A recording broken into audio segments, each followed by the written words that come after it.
Knull, the ancient god of the symbiote, has come to Earth, leaving death and destruction in his wake. Witness Eddie Brock being pushed further than he ever has before. What'll happen next? Well, let's hop into the pages of Venom issue number 31, a tie-in to the King in Black event, and find out what happens next, shall we? Well, now isn't this interesting? This tie-in issue gives us a real blast from the past, as the entire narrative is mostly told from the perspective of one Rex Strickland. Don't remember him? Well, he was the person who recruited Eddie for the fight with Knull in the first place, all the way back in issue 1. Rex was actually part of a covert military team called the Sim Soldiers, and in fact, Eddie wasn't even Rex's first choice to be his agent. He wanted Flash Thompson, but unfortunately he was very dead at the time. In fact, as we hear in Rex's early recordings that actually take place around the same time as issue 1, he wasn't exactly sure that Eddie was even going to make it back from the first mission that he sent him on. Juxtapose all of that to just how far Eddie has come now, but even still, nothing could have prepared him for the power of Knull. The evil god can quite literally snatch the symbiote from his body and send Eddie careening to his death. All the while, Rex continues to have narration duty. In fact, he basically goes over Eddie Brock's greatest hits, growing up, his abusive father, becoming a journalist.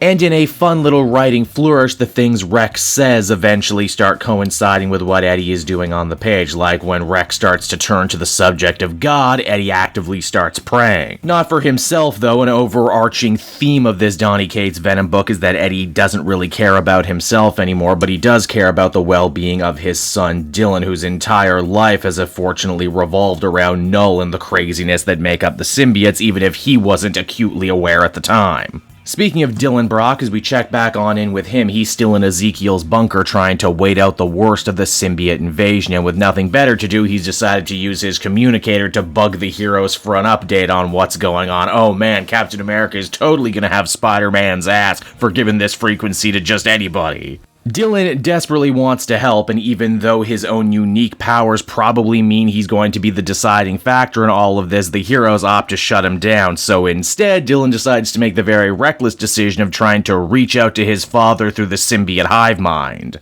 And of course, because this poor kid just isn't scarred nearly enough, he has to reach out to his dad right at the time he's falling naked to his death. Rightly so, Eddie ends up severing the line. Though perhaps not soon enough, because if Knull wasn't already acutely aware of where Dylan is, now he'll certainly know for sure, and Dylan himself starts to seem like he's going over to the dark side as well, succumbing to Knull's influence. Now back over with Eddie, he tries a couple more daring maneuvers to try and save himself from becoming street pizza, like bouncing off a building or catching a ride on an incoming helicopter, all of which fail spectacularly. It's here too the Rex Strickland commentary picks up again, and I'm reminded of actually a really excellent piece of dialogue that he had all the way back in issue 1, and that is he referred to Eddie as the man of 1,000 second chances, which is a description that is totally accurate within universe and an even better meta commentary on Eddie as a character. No matter how bad he screws up, no matter what happens with him, he always ends up bouncing back. He is comic book's ultimate comeback kid.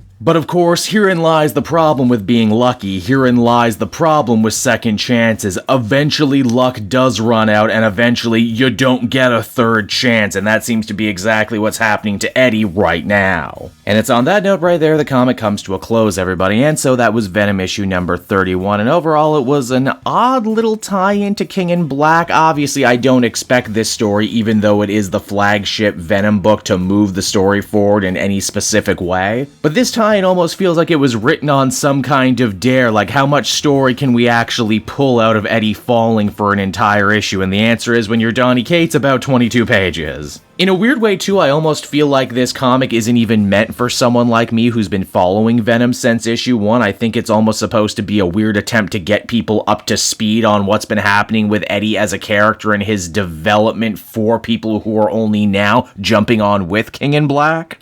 And if that is the case, then kudos, you did your job well. It's just I also didn't get any new information from this, which is unfortunately why I can really only give this one a 6.5 out of 10. Again, it's perfectly adequate, but none of it is particularly necessary, which is a problem.